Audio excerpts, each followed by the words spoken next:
जलन। ममता बहुत ही सीधी और प्यारी लड़की थी। वहीं सुनील एक सरल और आगे बढ़ने की सोच रखने वाला लड़का। सुनील, बेटा सुनील कहाँ है? और जब बात ब्लैक की आती है अरे जरा एक गिलास पानी तो दे लौंडे दो। कातिल लगते हैं ब्लैक शर्ट में। क्या माँ, पानी तेरे सर के पास ही तो रखा है। क्या हो गया है? तबीयत खराब है क्या? अरे नहीं नहीं, वो उठने का मन ही नहीं कर रहा था तो देखा ही नहीं। वैसे क्या कर रहा है? यहाँ बैठ ना मेरे पास। माँ पढ़ रहा था। वो क्या है ना, नौकरी में तो वक्त नहीं मिलता, अब ऑफिस से घर आकर ही तो वक्त मिलता है। अच्छा अच्छा ठीक है, पढ़ ले जा बेटा। सुनील पढ़ लिख कर और आगे बढ़ना चाहता था, लेकिन माँ की तबीयत खराब देखकर सोचता है कि शादी ही कर ले। कब तक माँ का ख्याल वो अकेले रख पाएगा? एक दिन, माँ ये ममता है, मैंने इससे शादी कर ली है। तुम्हारी तबीयत भी ठीक नहीं रहती तो मैंने सोचा शादी कर लेता हूँ। घर संभालने वाली और तुम्हें संभालने वाली कोई आ जाएगी तो अच्छा रहेगा। माँ अचानक से सामने बहू देखकर हैरान रह जाती है। बेटा ये क्या बात होती है? न बैंड न बाजा न दहेज न शगुन, ऐसे कैसे बहू आ गई? माँ तू तो जानती है मैं नौकरी के साथ पढ़ाई कर रहा हूँ, तो कहाँ से इतना पैसा बचा पाता कि धूमधाम से शादी करता। वैसे भी माँ लोग तो आकर खाकर निकल जाएंगे, इसलिए बस वैसे ही। माँ जी, मैं आपका ख्याल रखूंगी। वैसे भी ये आगे की पढ़ाई कर रहे हैं, अच्छा कुछ कर गए तो सबके दिन फिर से अच्छे आ जाएंगे। सास को ममता की बात ठीक तो लगती है, लेकिन मन में कहीं ना कहीं लगता है कि कहीं बहू बेटे को लेकर फुर्र ना हो जाए और फिर तो वो रह जाएगी अकेली। बेटा देख, मेरा जो कुछ भी है वो सुनील ही है, और सुनील का भी अब इस दुनिया में मैं ही हूँ और कोई नहीं। क्या सुनील? बिल्कुल माँ, लेकिन आज से ममता भी मेरे जीवन का अहम हिस्सा है, जैसे तू है। सास को बड़ा बुरा लगता है कि उसकी सल्तनत में कोई और हिस्सेदार कैसे हो सकता है। कैसे कोई और उसके 30 साल के बेटे की जिंदगी में अचानक से आकर बराबर का हिस्सेदार बन सकता है।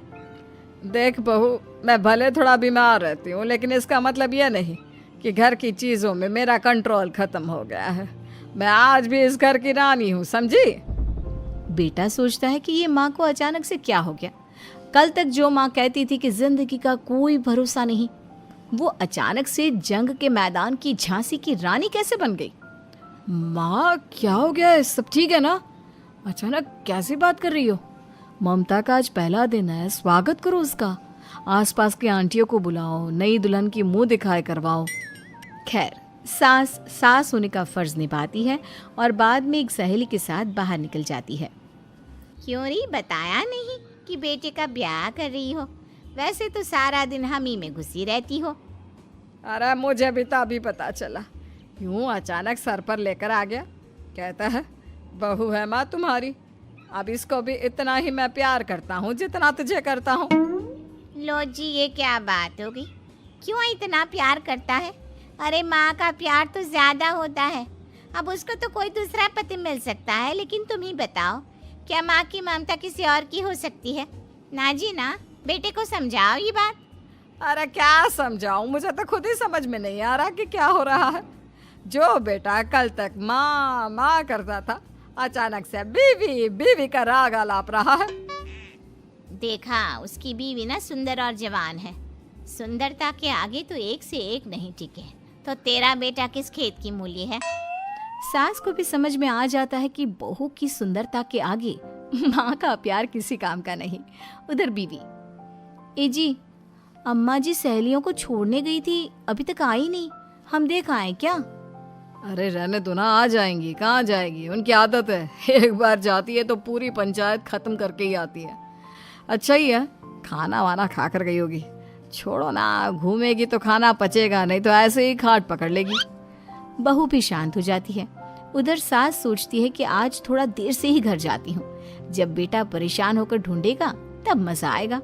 बीवी को खुद ही पता चल जाएगा कि माँ के आगे उसकी दाल नहीं गलेगी। लेकिन वहीं दूसरी ओर घर पर, ए जी, माँ जी अभी भी नहीं आई, हमको तो घबराहट हो रही है कि क्या करें, जाकर पता करें किसी के घर। अच्छा, कहाँ जाओगी ये भी बता दो।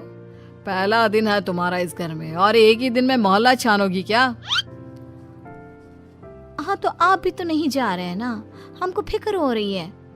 अरे यार, ये रोज का है अम्मा का, खाओ और सो जाओ। बस फिर क्या था। बेटा बहू खाना खाते हैं और कमरे में सोने चले जाते हैं। उधर जब सास को कोई देखने नहीं आता तो वो हार कर घर आ जाती है, जहाँ वो देखती है कि सारे घर की लाइट्स बंद है। सास को गुस्सा आता है, बहू, ममता बहू कहाँ हो? लेकिन सारे दिन की थकी बहू को ऐसी नींद आती है जैसे किसी ने भांग की गोली खिला दी हो। वो तो नहीं उठती। उठकर आ जाता है बेटा। अरे क्या बात है अम्मा, काहे चिल्ला रही हो? अरे सो जाओ ना, सुबह की थकी है बहू, वो सो रही है। जोर से बोलोगी तो नींद खुल जाएगी उसकी। माँ को गुस्सा आ जाता है। फिलहाल तो सो जाती है, लेकिन मन ही मन ढेर सारा जहर बहू के लिए भरा होता है। सुबह बहू चाय बना रही होती है कि सास धीरे से गैस तेज कर देती है, जिससे चाय का बर्तन जल जाता है। और जैसे ही बहू चाय का बर्तन उठाती है, उसका हाथ जल जाता है। मेरा हाथ जल गया। वो जोर जोर से चिल्लाकर इधर उधर भागती है कि सास थोड़ी देर में उसके हाथ में पानी डाल देती है। हाय रे बहू, क्या कर रही हो? पहली बार रसोई छुई हो क्या?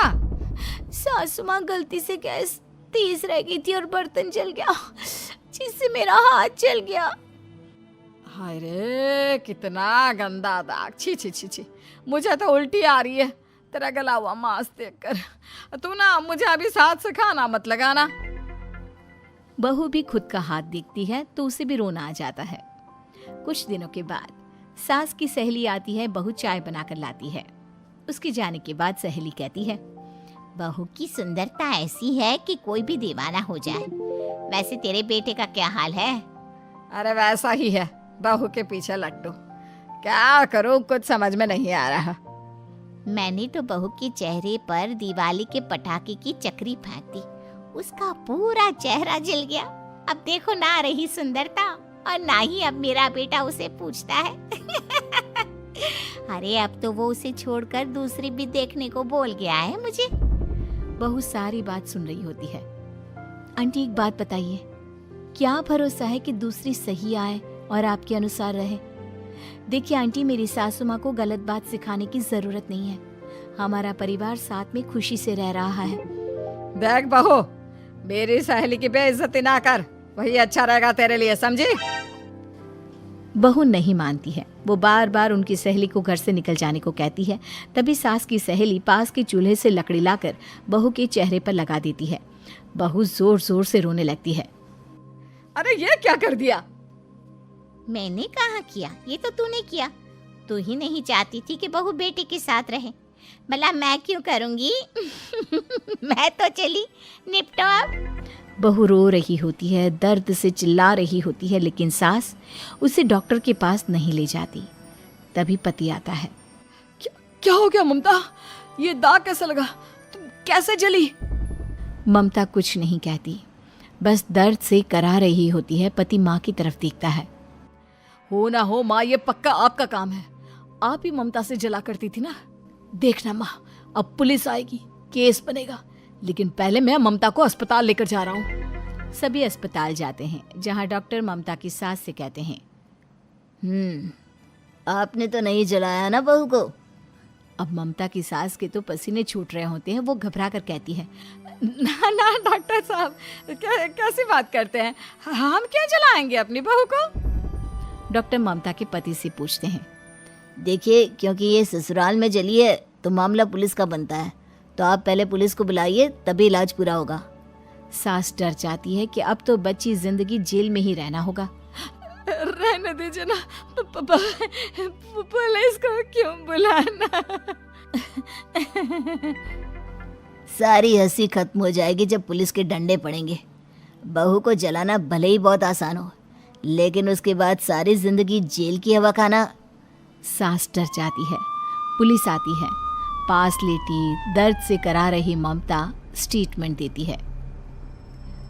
तो क्या हुआ था? कैसे जली आप? ममता पास खड़ी सास को देखती है। बेटी बताओ, कैसे जल गई तुम? ओए, काका का किरण वाली शाहरुख, चुप, बिल्कुल चुप। सास चुप। सभी इंतजार करते हैं कि ममता क्या बोलेगी। जी मैं खाना बना रही थी, लकड़ी उड़कर मेरे ऊपर गिर गई और मैं जल गई। सास बहू की बात सुनकर रोने लगती है। देखा माँ, कितनी समझदार है ममता। ये चाहती तो, हाँ बेटा, ये चाहती तो मैं आज जेल में होती। मुझे माफ कर दे, मैं आगे से अभी कभी ऐसा नहीं करूंगी।